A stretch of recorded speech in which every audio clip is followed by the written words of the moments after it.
बिस्मिल्लाहिर्रहमानिर्रहीम। सुर सोरठ दास्तान पहिरियों।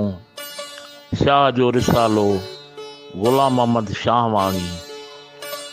अल्लाह जी आस करे हलियो हुआई, चारण ॿधा चंग खे झूड़ा ऐं झाई। ॾोइली राय ॾियाच जी ॾूरां ॾिठाई, वेनती वाहिद दर तंहिं वेर कियाई। सबा झा साईं राव रिझाईं राग से, परदे सां पंधु करे हली आयो हित। जाजिक उभो जित सिर जियूं सदाऊं हणे। परदे सां पंधु करे हली आयो हियो, माल न मंगे मंगणू जाजिक मंगे जियो। वढ वहलो थियो सात सब्र न सहां। परदे सां पंधु करे हली आयो हूं, ऊंचो तूं अर्श ते आ भूणू मथे भूं। कीअं तुसंदे तूं हियो सिर सुवाली मंगणू।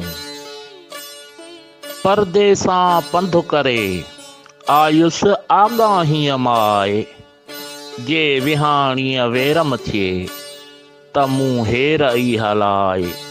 सुहारा सोरठ वर ॻाल्हि हीअं से लाए, सो मंगण हार मल्हाए जो विचां वेरी न आइयो।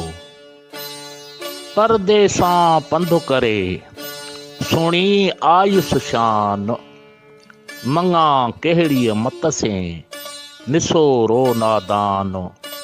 सो को ॾियारीअ दान जो तम खे तर्क करे।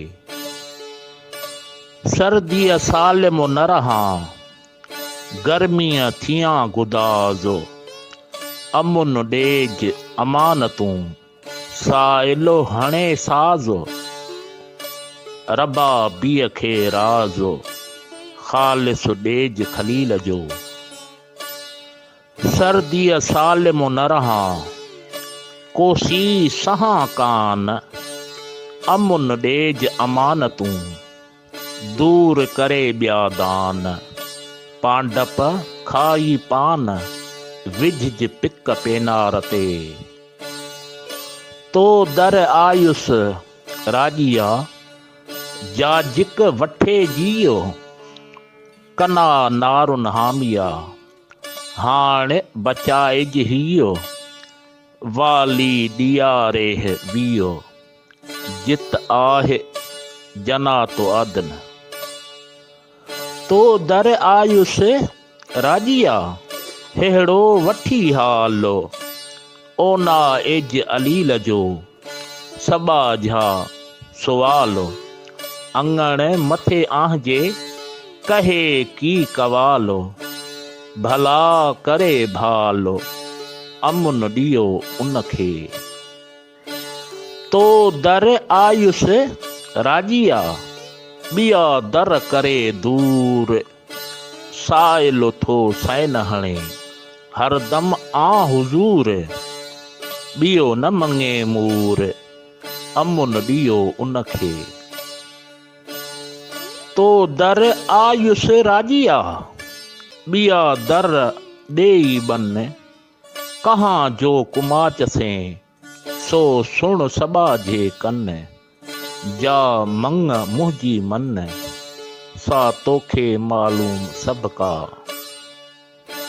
ॿिया दर ॾेई बन खे आयुस तुंहिंजे दर। सुहारा सोरठ वर का मुंहिंजी कर।